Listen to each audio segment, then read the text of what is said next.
الحمد لله رب العالمين والصلاة والسلام على أشرف الأنبياء والمرسلين وعلى آله وأصحابه أجمعين. قال الله تعالى وتبارك في القرآن المجيد والفرقان الحميد. بسم الله الرحمن الرحيم. لا أقسم بهذا البلد وأنت حل بهذا البلد ووالد وما ولد لقد خلقنا الإنسان في كبد. صدق الله مولانا العظيم وصدق رسوله النبي الكريم الرؤوف الرحيم. اللهم نور قلوبنا بالقرآن وزين أخلاقنا بالقرآن وأدخلنا الجنة بالقرآن ونجنا من النار بالقرآن. قال الله تعالى وتبارك في شان حبيبه مخبرا وآمرا إن الله وملائكته يصلون على النبي يا أيها الذين آمنوا صلوا عليه وسلموا تسليما. اللهم صل على سيدنا ومولانا محمد معدن الجود والکرم صلاة وسلاما علیک یا سیدی یا رسول اللہ. میں نے آپ کے سامنے قرآن مجید کے جو کلمات تلاوت کیے ان میں اسی حقیقت کو بیان کیا گیا. لا اقسم بہذا البلد، آغاز ہوا شہر مکہ کی قسم سے. قسم ہے مجھے اس شہر کی، پھر وجہ قسم بھی بیان کی. وَأَنْتَ حِلٌّ بِهَذَا الْبَلَدِ، مجھے اس شہر کی قسم اس لیے کہ محبوب اس شہر میں تو جو بستا ہے، تیرا بسیرا ہے شہر میں، اس شہر کی گلیوں نے تیرے قدم چومے ہیں اور تیرے انفاس کی مہک اس کی فضاؤں میں بسی ہے، اس لیے مجھے قسم کہ یہاں تم رہتے ہو.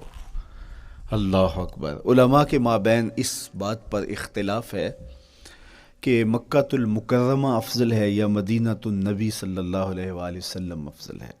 ایک علمی اختلاف ہے. بعض نے کہا مکہ المکرمہ افضل ہے، دلائل دیے، بڑا وزن ہے دلائل میں. بعض نے کہا مدینہ رسول صلی اللہ علیہ وآلہ وسلم افضل ہے، دلائل دیے، بڑا زور ہے دلائل میں. لیکن شیخ عبدالحق محدث دہلوی علیہ رحمہ اسی آیت سے روشنی لے کر کے لکھتے ہیں کہ جب حضور مکے میں تھے تو مکہ افضل تھا، جب مدینے آ گئے تو مدینہ افضل ہو گیا. جدھر جدھر سے وہ گزرتے گئے مجد و شرف بھی پیچھے پیچھے رہا. چند لمحوں کے لیے ٹھہرے تھے تم جس پیڑ کے نیچے. نشور وحدی کا لہجہ دیکھیے کتنا دل آویز ہے. چند لمحوں کے لیے ٹھہرے تھے تم جس پیڑ کے نیچے، سنا ہے آج تک اس پیڑ کا سایہ مہکتا ہے. تو مکے میں ہیں تو مکہ افضل، مدینے میں ہیں تو مدینہ افضل. تو شرف ان کے وجود مسعود سے ہے. وہ جدھر جدھر سے گزرتے جائیں گے وہاں وہاں ہی نور پھیلتا چلا جائے گا. اور پیر نصیر الدین علیہ رحمہ کا لہجہ یہاں کتنا خوبصورت دکھائی دیتا ہے. ایک بار وہ جدھر سے گزرے ہیں نصیر، ایک بار وہ جدھر سے گزرے ہیں نصیر، بار بار ادھر سے بہار گزری ہے. تو کہا کہ قسم ہے مجھے اس شہر کی، یعنی شہر مکہ کی.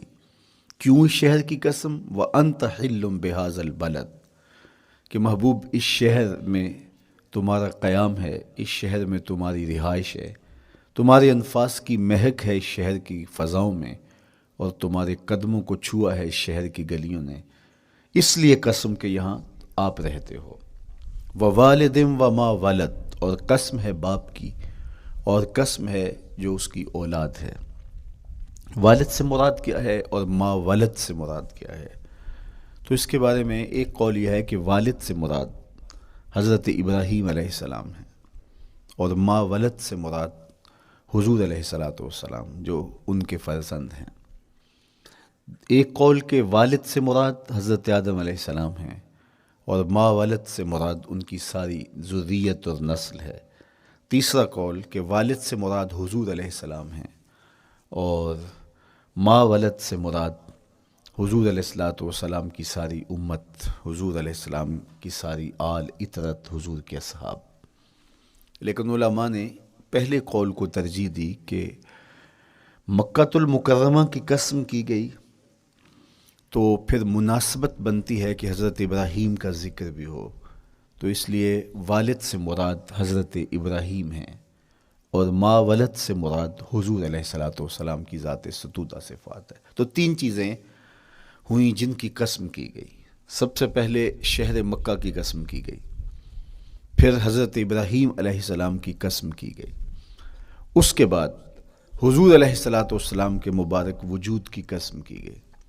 تین قسمیں کر کے کہا کیا گیا، چونکہ جو خالی ذہن شخص ہو، جب اس کو کوئی بات بیان کی جائے تو قسم سے آغاز نہیں کیا جاتا۔ متردد الذہن کو کوئی بات کرنی ہو تو قسم سے آغاز کیا جاتا ہے، یا پھر آپ جس مضمون کو بیان کرنے جا رہے ہیں وہ اتنا اہم ہے کہ اس کی اہمیت کو اجاگر کرنے کے لیے آپ کو قسم کرنا پڑتی ہے۔ تو یہ جو ما بعد کا مضمون ہے جس کو میرے رب نے بیان کیا، اس سے قبل ایک نہیں، دو نہیں، تین قسمیں کیں، تو پھر کان تو کھڑے ہو گئے، سماعتیں تو بچھ گئیں کہ وہ کون سی شے ہے جس کو بیان کرنا مقصود ہے، اور اس سے قبل قسم پہ قسم کی جا رہی ہے۔ قسم محبوب شہر مکہ کی، قسم محبوب تیرے والد بزرگوار حضرت ابراہیم علیہ السلام کی، اور قسم تیرے پاکیزہ وجود کی۔ اب انسان بالکل سماعتیں بچھا کے منتظر ہے کہ قسم کی کس بات کی جا رہی ہے، کس بات پہ قسمیں ہو رہی ہیں۔ تو جواب آیا، قسم محبوب شہر مکہ کی جس میں آپ رہتے ہو، قسم آپ کے والد بزرگوار حضرت ابراہیم علیہ السلام کی، اور قسم آپ کے پاکیزہ وجود کی۔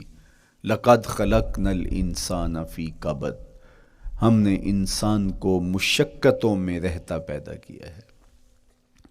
یعنی انسان کی زندگی کے اندر مشقتیں، مشکلیں، آلام، مصائب، حالات کی تلخیاں، سخت مراحل، یہ اس کی زندگی کا حصہ ہے، اور ہم نے اس کو ڈیزائن اس طرح کیا ہے کہ یہ ان ساری مشکلات سے نہ بردآزما ہوگا اور حالات کی تلخیوں کا مقابلہ کرے گا، اور خیر و شر کے ساتھ ساری زندگی اس کا تعلق رہے گا۔ تو یہ اگر سخت جان ہوا تو زندگی میں کامیاب اور بامراد ہوا، اور اگر یہ کمزور ہوا تو پیچھے رہ جائے گا۔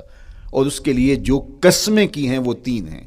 قسم کا اور جواب قسم کا تعلق ہوتا ہے، یعنی جس پہ قسم کی جا رہی ہے تو جو قسم کی جا رہی ہے اس کا کوئی آپس میں تعلق ہوگا۔ جب پھولوں کا ذکر کریں گے تو پھر اس کے متعلقات ہی بعد میں بیان کریں گے۔ کسی نے کہا تھا جنگل میں کوئی مے خار مرا ہے، جنگل میں کوئی مے خار مرا ہے، اسے انگور کے پتوں کا کفن دو۔ میاں جنگل میں مرنے والے شخص کو کسی اور درخت کے پتوں کا بھی تو کفن دیا جا سکتا ہے، لیکن صاحب مرنے والا مے خار ہے، اور شراب کشید کی جاتی ہے انگور سے، تو اس کو تو ٹھنڈ تب بھی پڑے گی کہ انگور کے پتوں کا کفن دیا جائے۔ تو مناسبات ہوتی ہیں۔ تو اب جب قسم کی گئی تو قسم تین چیزوں کی گئی، اور اس کی جواب قسم سے مناسبت کیا بنتی تھی؟ انسان کو مشقتوں میں رہتا پیدا کیا گیا، حالات کی تلخیوں سے گزرتا ہے، سخت تربیتی مراحل سے اس کو گزرنا پڑتا ہے۔ تو اس چیز کو بیان کرنے سے قبل تین قسمیں کی گئی۔ پہلی قسم میرے حضور کے پاکیزہ شہر کی، مکہ المکرمہ کی، اس لیے کہ مکہ المکرمہ میں دیکھ لیجئے کہ صحابہ اور حضور کے ماننے والوں نے کیسے تلخ زندگی کاٹی۔ شجر اسلام ثمر بار ہوا تو ہمیں تو یہ کھلے ہوئے پھول دکھائی دیتے ہیں، لیکن ہم نہیں بھول سکتے کہ بلال حبشی کی پیٹھ پہ کیسے کوڑے برسے اور احد احد کیسے پکارتے رہے۔ تو ہم اس منظر کو دیکھیں، مکہ کے ان حالات کو دیکھیں، تو اس لیے قسم کی مکے کی، اور پھر حضرت ابراہیم علیہ السلام کی قسم کی، چونکہ حضرت ابراہیم نے جس قدر اذیتوں سے گزر کر کے، مصائب آلام کا سامنا کر کے، حالات کی تلخیوں کا مقابلہ کر کے اپنا راستہ بنایا اور اپنے رب کی رضا پائی، وہ تاریخ کا ایک انوکھا باپ ہے۔ اس سے بڑھ کر کیا ہوگا کہ جلتی ہوئی آگ میں چھلانگ لگا دی رب کے حکم کی تعمیل میں، بیٹے کی گردن پہ چھری رکھ دی۔ یہ تماشا لب بام نہیں تھا، منا کی وادی میں وہ انوکھا واقعہ رقم ہوا کہ آج بھی تاریخ انگشت بدندہ ہے کیا ایک باپ، اور وہ اس بیٹے کو ذبح کرنے کے لیے آمادہ ہو گیا جو اس کی آنکھوں کا نور ہے اور دل کا قرار ہے، رب سے مانگ کے لیا، لیکن تعمیل ارشاد میں اس بیٹے کی گردن پہ چھری رکھنے کے لیے باپ تیار ہو جاتا ہے اور اس کو ذبح کرنے کے لیے آمادہ ہو جاتا ہے، حتیٰ کہ بیٹے کو لٹا لیتا ہے اور ہاتھ میں چھری پکڑ کے بیٹے کی گردن پہ رکھ کے پوری ہمت کے ساتھ جب چھری چلاتا ہے تو آواز آتی ہے فلما اسلما وتلہ للجبین ونادیناہ ان یا ابراہیم قد صدقت الرؤیا انا کذالک نجزی المحسنین۔ ابراہیم بس کرو، تم نے واقعی خواب پورا کر دکھایا۔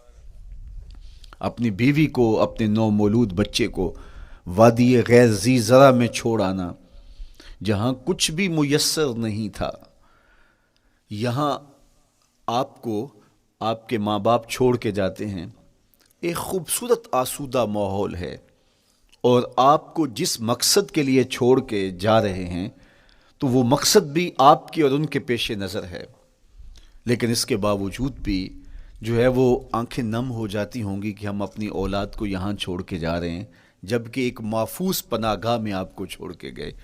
آپ کی تربیت کرنے والا ایک جو ہے وہ توانا طبقہ اور ایک توانا جو ہے وہ سٹاف موجود ہے جو آپ کی فکری، ذہنی، بدنی تربیت کے لیے کوشاں ہیں، لیکن اس کے باوجود بھی والدین محسوس کرتے ہیں لیکن اپنے نو مولود بچے کو وہاں چھوڑ کے جانا جہاں آب و دانہ بھی میسر نہیں تھا۔ مورخ اسلام حفیظ جلندری نے اس وادی کا نقشہ کھینچتے ہوئے کہا، وہ وادی جس میں وحشت بھی قدم رکھتی تھی ڈر ڈر کے، جہاں پھرتے تھے آوارہ تھپیڑے بادے سر سر کے، جہاں پر گھاس اگتی تھی، جہاں نہ پھول کھلتے تھے، مگر وہ سرزمیں تھی آسماں بھی جھک کے ملتے تھے۔ تو اس وادی میں چھوڑ کے آنا، حضرت ابراہیم نے جو امتحانات دیے، اس لیے ان کی قسم کی، چونکہ جواب قسم کا تعلق بنتا ہے تو قسم ابراہیم کے پاکیزہ وجود کی کہ جنہوں نے دکھ سہے، تکالیف آلام گوارا کی، لیکن پائے ثبات میں لغزش نہیں آنے دی۔ تیسری قسم میرے حضور کے پاکیزہ وجود کی فرمایا جتنے دکھ مجھے دیے گئے، جتنی اذیتیں مجھے پہنچائی گئیں، اتنی کسی کو نہیں دی گئیں۔ پیدا ہوئے تو حضور کے باپ کا سایہ سر پہ نہیں تھا، پھر اس کے بعد حضور مختلف مراحل سے گزرے۔ 6 سال کی عمر میں ماں کا انتقال ہو گیا۔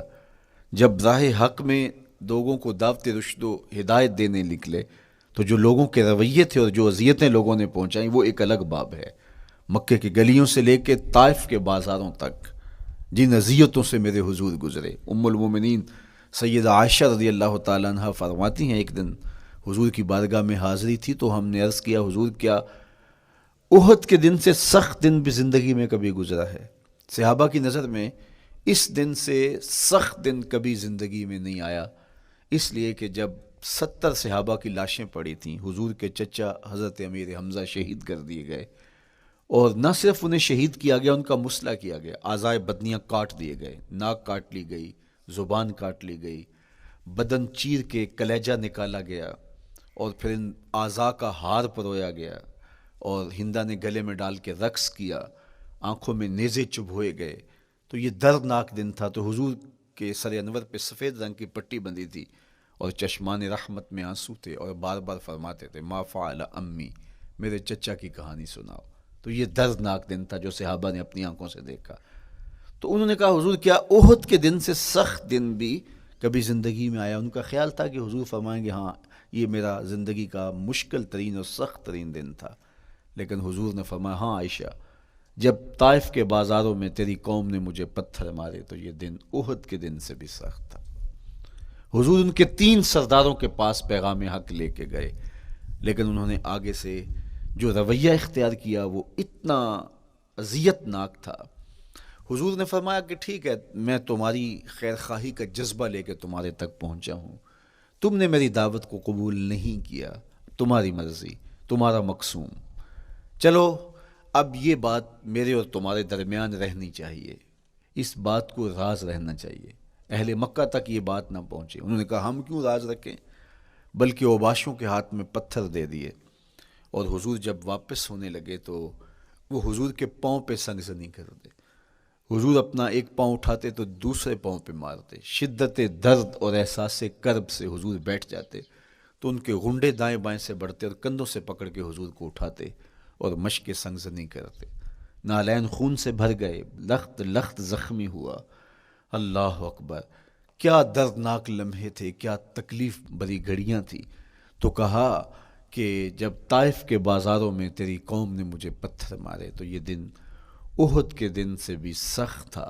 اچھا، جب حضور پر اس طرح آلام و مصائب ٹوٹ پڑے تو حضور کے ساتھ جو صحابہ تھے انہوں نے کہا حضور ان کے لیے بد دعا کر دیجئے.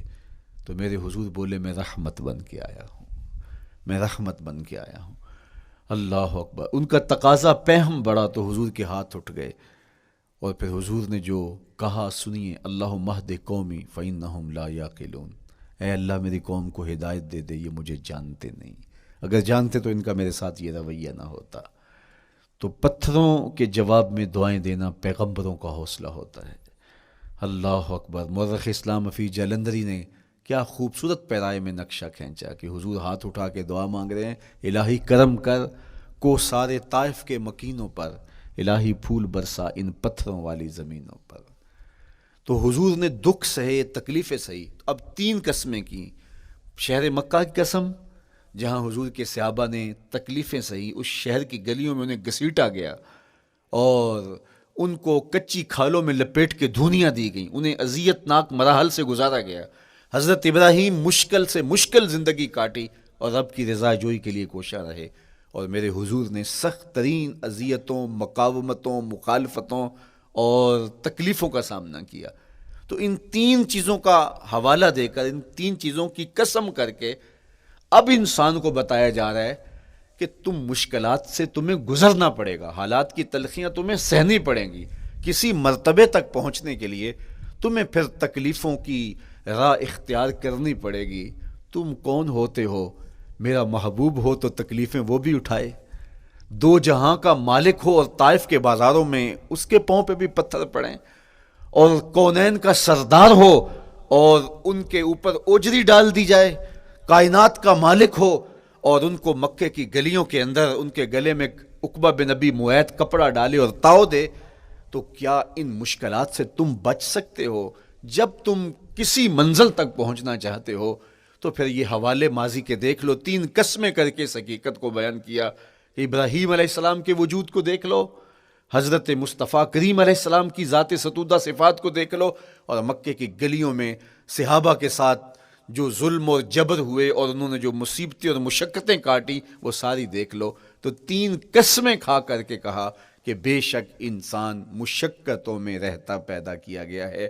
اس لیے قافلہ انسانی کے وہ افراد جو کسی منزل کے متلاشی ہوتے ہیں، جو جستجو کی زندگی بسر کر رہے ہوتے ہیں، ان کو پھر مشکلات سے گزرنا پڑتا ہے اور حالات کی تلخیاں ان کو گوارا کرنا پڑتا ہے، کشاکش حیات سے ان کو ٹکرانا پڑتا ہے، اور ان کو آگے بڑھنے کے لیے ان کو تکلیفوں سے گزر کر کے، جان گسل مراحل سے گزر کر کے پھر منزل کی طرف عازم سفر ہونا پڑتا ہے.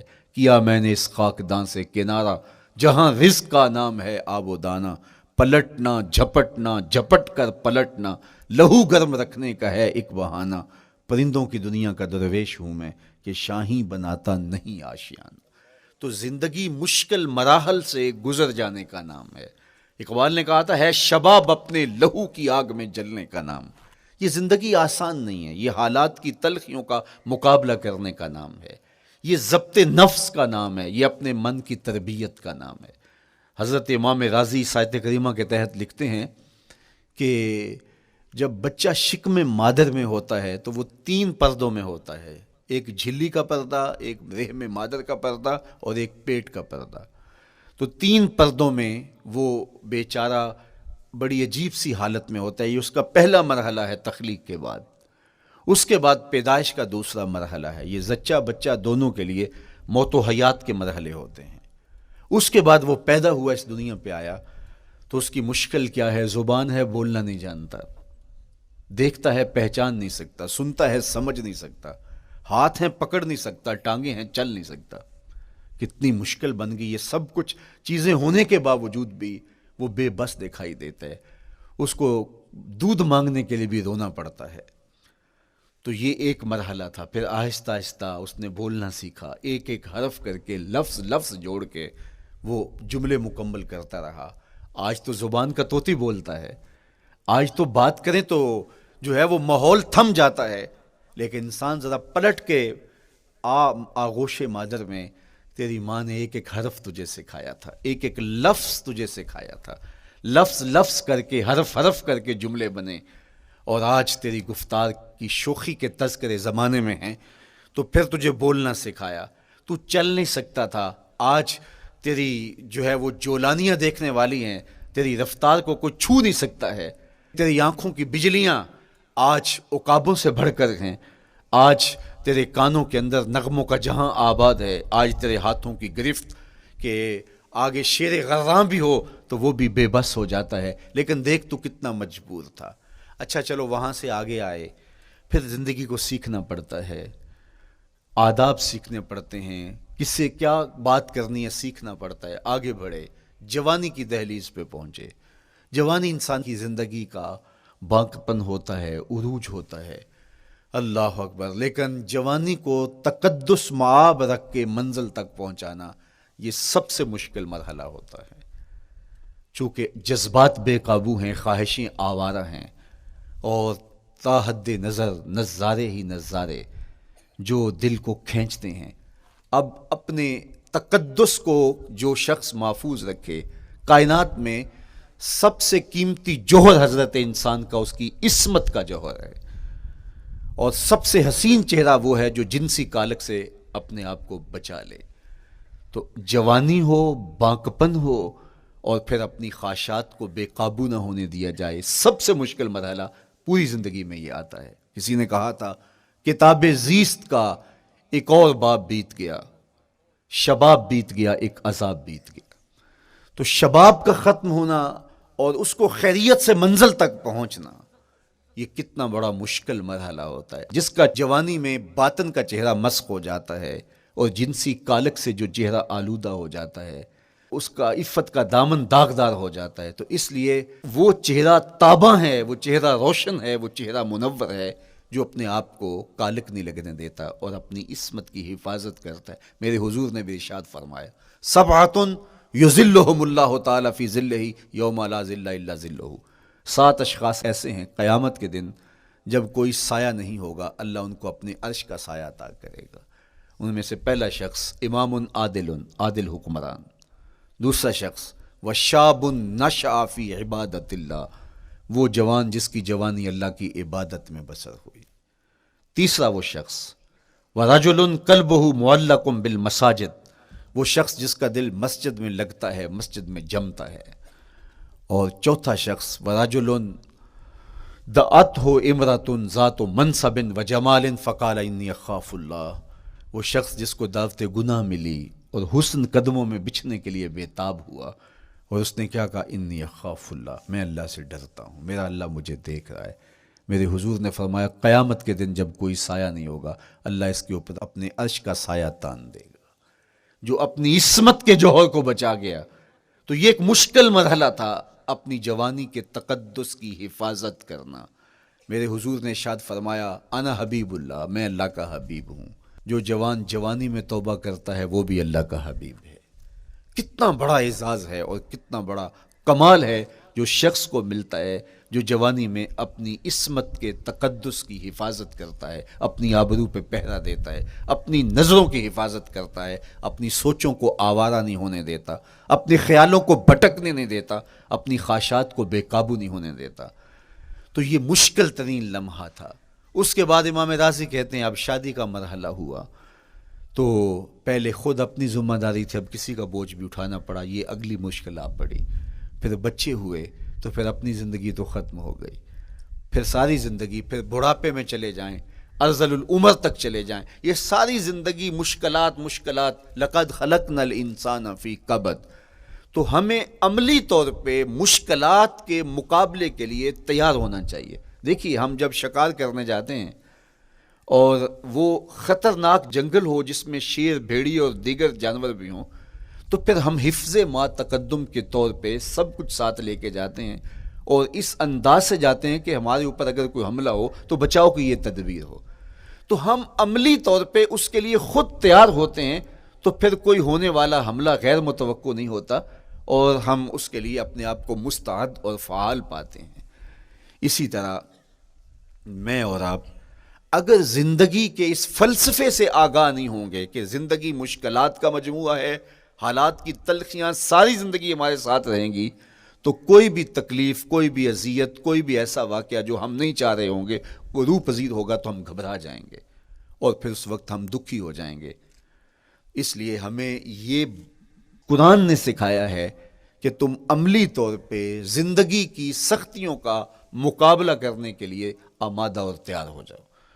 قرآن مجید میں جو صبر کا لفظ ہے اس کا مفہوم یہ ہے کہ حالات کی جو تلخیاں تمہارے اوپر آتی ہیں، وہ غربت بھی ہو سکتی ہے، وہ بیماری بھی ہو سکتی ہے، وہ لوگوں کی عداوت اور دشمنی بھی ہو سکتی ہے، وہ اور بہت ساری چیزیں ہوتی ہیں، وہ جنگوں کی حالت کا بپا ہو جانا اور تمہارا دشمنوں کے نرغے میں گر جانا، یہ سب کچھ ہو سکتا ہے۔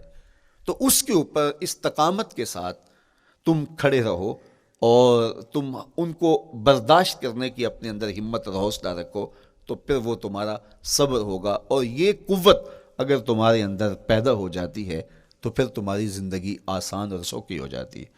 لیکن اگر یہ دولت تمہیں نصیب نہیں ہوتی تو پھر ساری زندگی دکھوں اور شکووں سے بھری رہتی۔ اس لیے ہمیں یہ چیز سیکھ لینی چاہیے کہ زندگی نام ہی مشکلات سے نہ برد آزما رہنے کا ہے۔ عملی طور پہ ہم دیکھو، ہمیں پتہ ہے سردی آ رہی ہے تو اس کا ہم پہلے انتظام کرتے ہیں، تو سردی ہمیں دکھی نہیں پھر کرتی، ہم سردی سے بھی لطف لیتے ہیں، موسم برسات سے بھی مزہ لیتے ہیں، اور گرمی سے بھی ہم ایک حاز حاصل کر لیتے ہیں اگر ہم اس کو جو ہے اس کے لیے عملی طور پہ اپنے آپ کو تیار کر لیں۔ لیکن اگر ہم اس کے لیے تیاری نہیں کریں گے تو سوائے گھبراہٹ کے اور کچھ نہیں ہوگا۔ تو مجھے اور آپ کو عملاً اپنے آپ کو اس بات کے لیے آمادہ کرنا پڑے گا کہ زندگی ان حالات کی تلخیوں سے ٹکرانے کا نام ہے، اور ساری زندگی ہمیں ان مراحل سے گزرتے رہنا پڑے گا۔ اور قرآن نے جو ہے وہ 3 قسمیں کر کے، اور 3 قسمیں بھی شہر مکہ کی اور محبوب کریم کے پاکیزہ وجود اور جناب ابراہیم علیہ السلام کی، تاکہ تمہیں پتہ چلے جب ان کو بھی ان مراحل سے گزرنا پڑا میں اور آپ کیا بیچتے ہیں۔ اس لیے ہمیں اپنی زندگی کو ان راہوں پہ ڈالتے ہوئے صبر اور استقامت، اب صبر اور استقامت کی دولت ہمیں کیسے نصیب ہوگی، یہ دولت کس طرح، یہ قوت راسخہ ہمارے اندر کیسے پیدا ہوگی، اور کس طرح ہمارے من کے اندر یہ چیزیں سمائے گی۔ اللہ تعالیٰ کی خشیت، اس پر توکل، اس پر بھروسہ، اور اللہ تعالیٰ جل شانہ کی طرف سے ہر کام کے ہونے کا یقین ہمارے اندر یہ استقامت اور یہ حوصلہ پیدا کرتی ہے یہ چیز۔ اس لیے مجھے اور آپ کو اپنی پوری زندگی میں اس عمل سے گزر کر کے اپنے آپ کو مضبوط ترین صورتحال میں لا کے کھڑا کرنا پڑے گا، اور یہی زندگی کا جمال ہے۔ تو اب پھر دیکھیے قرآن کیا کہہ رہا ہے، لا اقسم بہذا البلد وانت حل بہذا البلد ووالد وما ولد، 3 قسمیں کی۔ اس کے بعد ارشاد فرمایا لقد خلقنا الانسان فی کبد، ہم نے انسان کو مشکلوں میں، مصائب میں، آلام میں رہتا ہوا پیدا کیا۔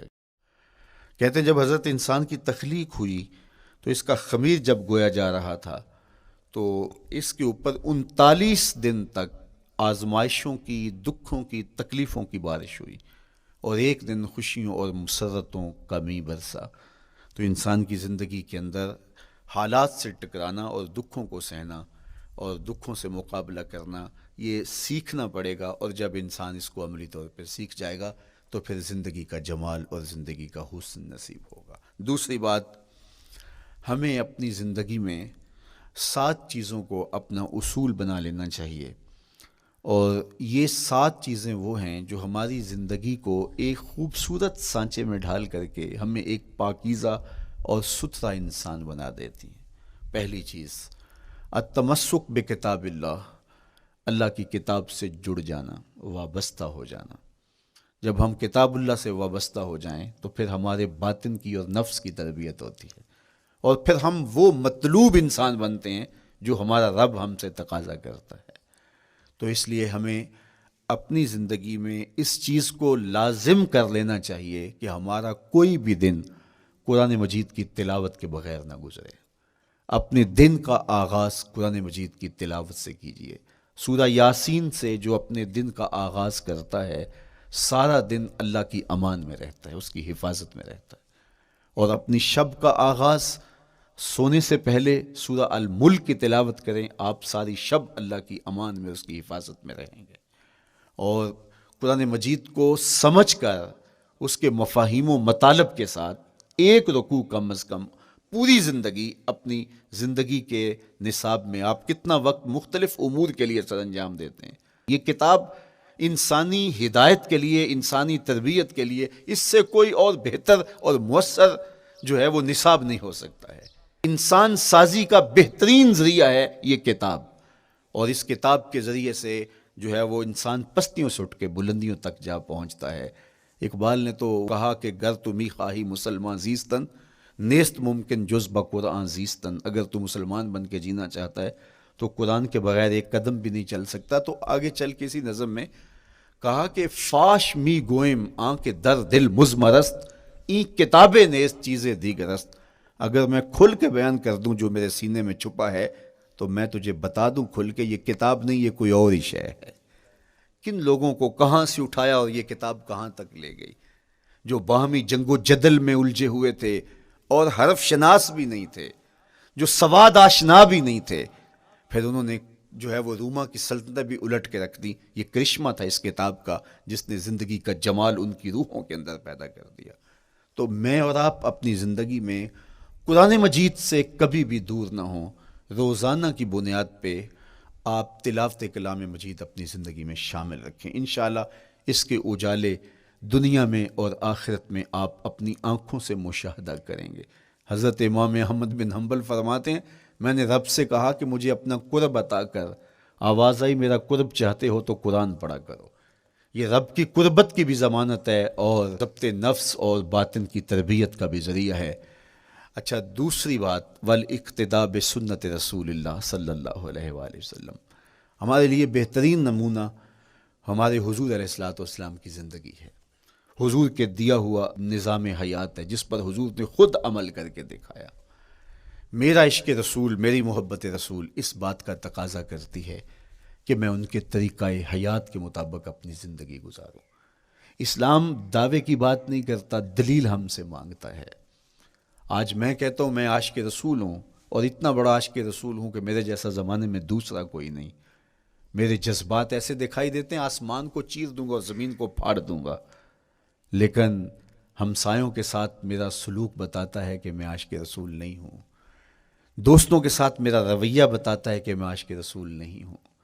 میں کسی سے وعدہ کرتا ہوں اور پھر اس پہ پورا نہیں اتر پاتا، تو صاحب پھر آپ عاشق رسول نہیں ہیں، آپ کچھ اور ہیں. عشق رسول تو یہ ہے کہ میرے محبوب علیہ السلام نے کسی سے عہد کیا ہے کہ تمہارے آنے تک میں یہاں کھڑا ہوں، اور وہ جا کے بھول جاتا ہے، اور میرے حضور 3 دن وہاں منتظر رہتے ہیں. وہ اچانک گزرا اور دیکھا تو حضور علیہ الصلوۃ والسلام کھڑے ہیں، تو خود پریشان ہوا. صرف اتنی بات اسے کہی، صاحب تو نے مجھے مشکل میں ڈال دیا، تو نے مجھے مشقت میں ڈال دیا.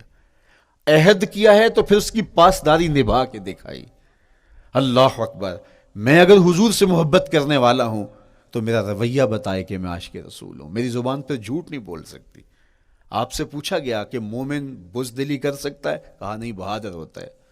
لیکن ہو سکتا ہے کبھی اس سے بزدلی سرزد بھی ہو جائے. پھر پوچھا گیا کہ مومن بخیل ہو سکتا ہے؟ کہا نہیں، سخی ہوتا ہے.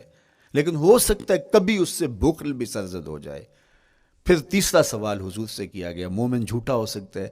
فرمایا جھوٹا نہیں ہو سکتا. یہ پکی بات ہے کہ مومن جھوٹ نہیں بول سکتا. میں اور آپ اپنے رویوں میں دیکھیں کہ ہم کھڑے کہاں ہیں.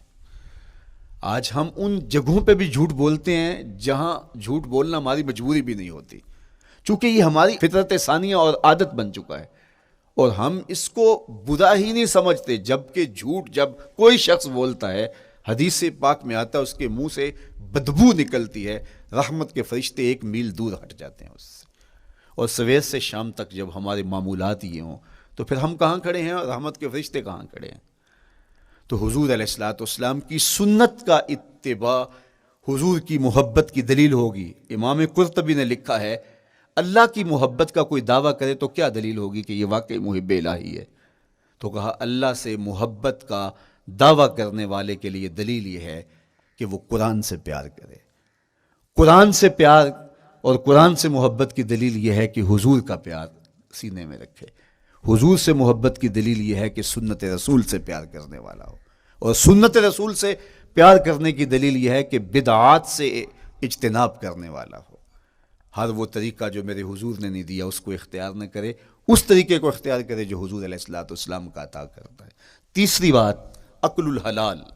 یہ وہ بنیادی اصول ہیں جو ہماری زندگیوں میں اتر جانے چاہیے اور ہم ایک صالح اور خوبصورت انسان بن کے اس معاشرے کا حصہ بن سکتے ہیں. عقل حلال زندگی میں شامل ہو تو زندگی کو جمال نصیب ہوتا ہے اور باطن اور ظاہر کو طمانینت نصیب ہوتی ہے. اگر رزق پاک نہیں ہے تو آپ کعبے بھی جائیں تو وہاں بھی آپ محروم پلٹیں گے.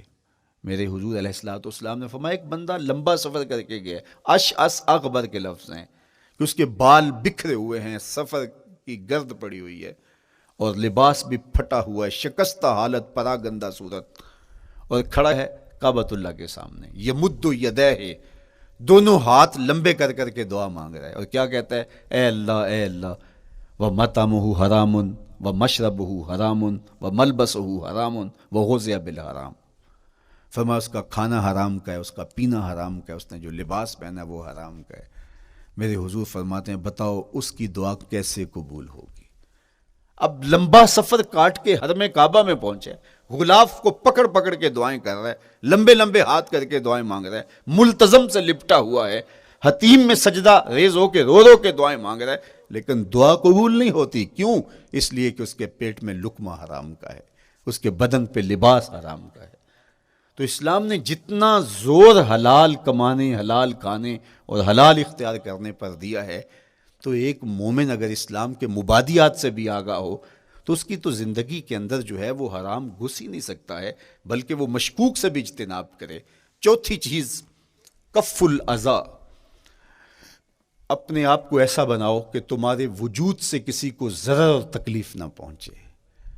ہمارا اسلام تو ہمیں یہ بتاتا ہے کہ تم پیاز یا لہسن کھا کے مسجد میں نہ جاؤ کہ تمہارے منہ سے جو سمیل آتی ہے اس سے کسی کو تکلیف نہ پہنچے. تو یہ اسلام کی دی ہوئی تعلیمات ہیں کہ مسجد میں بھی جانا ہے تو اپنے آپ کو دیکھو کہ تمہاری حالت کیا ہے، تمہاری وجہ سے کسی کو تکلیف نہ پہنچے. تمہارے رویے اتنے خوبصورت ہوں، تمہارے ہمسائے بتائیں کہ یہ واقعی مسلمان ہے.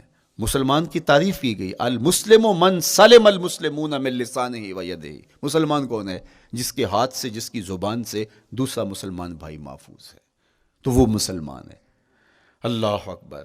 ہم یہ جو کہتے ہیں السلام علیکم، اس کو کہتے ہیں تحیت المسلم، مسلمان کا تحیت. تو اس میں اس کے معنی پہ غور کریں تو ہم اس کو ضمانت دے رہے ہوتے ہیں، السلام علیکم، تیرے اوپر سلامتی ہو. تو ہم اپنی جانب سے اسے ضمانت دیتے ہیں، میرے بھائی میری طرف سے تیری عزت، تیری جان، تیری آبرو سلامت ہے، اب میری جانب سے تو پریشان نہیں ہونا، میں تجھے سلامتی کی ضمانت دیتا ہوں. اور وہ آگے سے کیا کہتا ہے؟ وعلیکم السلام. میرے بھائی پھر میری جانب سے بھی تیرا سب کچھ محفوظ ہے. اگر سلام کا مفہوم اچھی طرح ہماری روحوں میں اتر جائے تو پھر ایسا ہو نہیں سکتا کہ ہم جس کو السلام علیکم کہہ دیں پھر اس سے ہم دھوکہ کریں یا اس کی آبرو پہ حملہ آور ہوں یا اس کے مال پہ حملہ آور ہوں جب السلام علیکم کہہ دیا. چونکہ جو ہمیں لفظ بولنے کے لیے کہا گئے ہیں اس کے پیچھے فلسفہ ہے لفظوں کا. یہ پھول ہیں، ان کو دیکھ کر سبحان اللہ کہنے کا کہا گیا ہے. پہاڑوں کو دیکھ کے اللہ اکبر کہنے کا کہا گیا ہے. پہاڑوں کو دیکھ کے سبحان اللہ کہہ دیں اور پھولوں کو دیکھ کے اللہ اکبر کہہ دیں، ایسا کیوں نہیں کہہ دیتے؟ لیکن نہیں، اس لیے کہ جب پہاڑوں کو دیکھتے ہیں تو دل میں ان کی ہیبت پیدا ہوتی ہے. اتنے بڑے پہاڑ، سمندر کو دیکھتے ہیں تو اس کی ہیبت پیدا ہوتی ہے. اتنا بڑا سمندر تا حد نظر پھیلا ہوا، تو جب اس کی بڑائی پیدا ہونے لگتی ہے تو فوراً پلٹایا گیا اللہ کی بڑائی کی طرف اور کہا بول اللہ اکبر، یہ نہیں میرا اللہ بڑا ہے. اور پھول کو جب دیکھا تو اس کی لطافت کی طرف الجھنے لگے، کتنا خوبصورت ہے، درزوں میں کیسے خوشبو بسی ہوئی ہے، کیسے رنگ ہیں، کیسے جمال ہیں. اللہ اکبر. وہ کیا کسی نے کہا تھا نا کہ درزوں کی لطافت میں خوشبو نے اماں پائی، گل چیرنے والے نے کس شان سے چیرا ہے. تو کیا کمال ہے یار، کیا پتیاں ہیں، کیا رنگ ہے، کیا خوبصورتی ہے، کیا لطافت ہے. الجھنے لگے، کہا بول سبحان اللہ، یہ کیا ہے، جس نے رنگ بھرے ہیں وہ پاک ہے. تو تیرا دل الجھ نہ جائے. تو جو ہم بولتے ہیں لفظ جہاں بھی بولتے ہیں اس کے پیچھے ایک فلسفہ ہوتا ہے. السلام علیکم یہ تحیت المسلم ہے. جب ہم کسی کو کہتے ہیں السلام علیکم تو اس کو ہم نے ضمانت دے دی، بس بات ختم، اب جو ہے وہ میری جانب سے تو محفوظ ہے۔ لیکن ہم سلام بھی لے رہے ہوں گے اور ہاتھ بھی کاٹ رہے ہوں گے اور اس کی جیب بھی کاٹ رہے ہوں گے، پھر سلام نہیں لیا، ہم نے منافقت کی ہے۔ تو کف الاذی چوتھی چیز، اور پانچویں چیز اجتناب المعاصی، گناہوں سے اپنے آپ کو بچا کے رکھنا۔ نیکی کرنا بہت اہم ہے، لیکن نیکی کرنے سے زیادہ ہم اپنے آپ کو گناہوں سے بچانا ہے۔ چونکہ شر کی قوتیں ہمارے ساتھ جڑی ہوئی ہیں، اس لیے اپنے آپ کی حفاظت جب ہم کریں گے تو ہم ایک اچھی صورت میں آگے بڑھیں گے۔ اور چھٹی چیز وہ ہے التوبہ، توبہ تسلسل کے ساتھ کرتے رہیے۔ یہ تصور کہ بڑھاپے میں توبہ کریں گے، یہ تصور کہاں سے آیا؟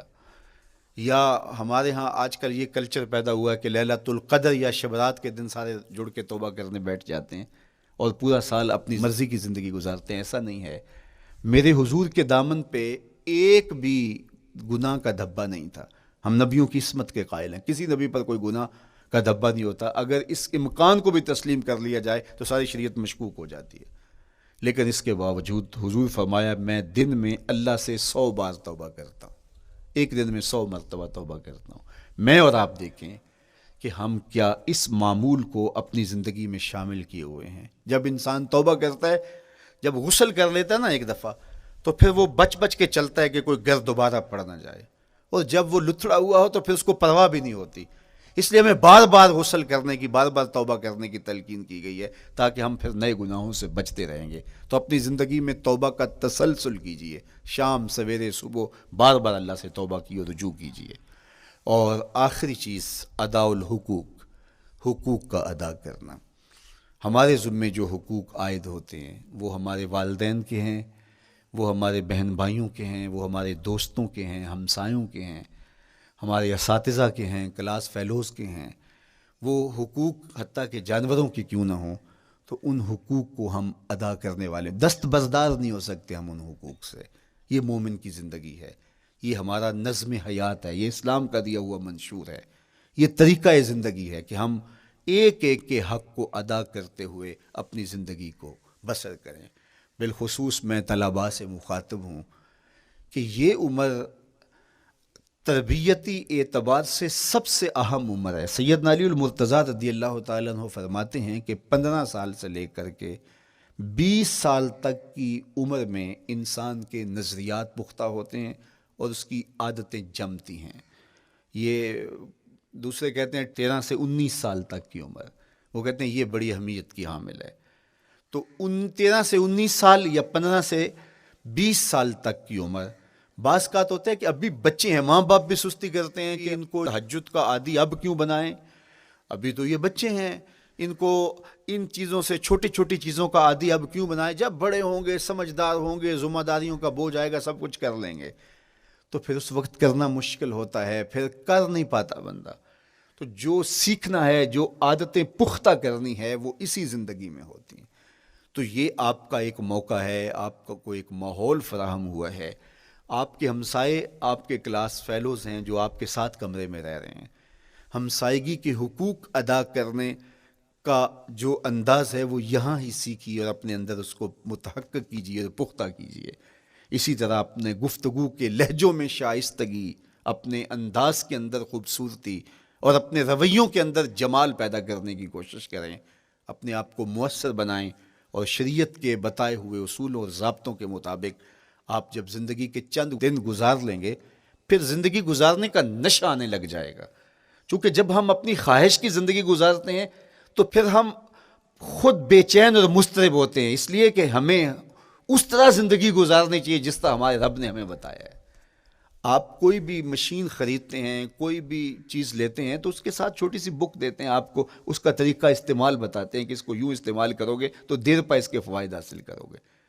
اگر یہ مائک ہم اس طرح استعمال نہیں کرتے، اپنی خواہش سے استعمال کریں گے تو پھر نتیجہ کیا ہوگا کہ تھوڑے دنوں کے بعد جو ہے وہ خرابی کی طرف سلسلہ چلے گا۔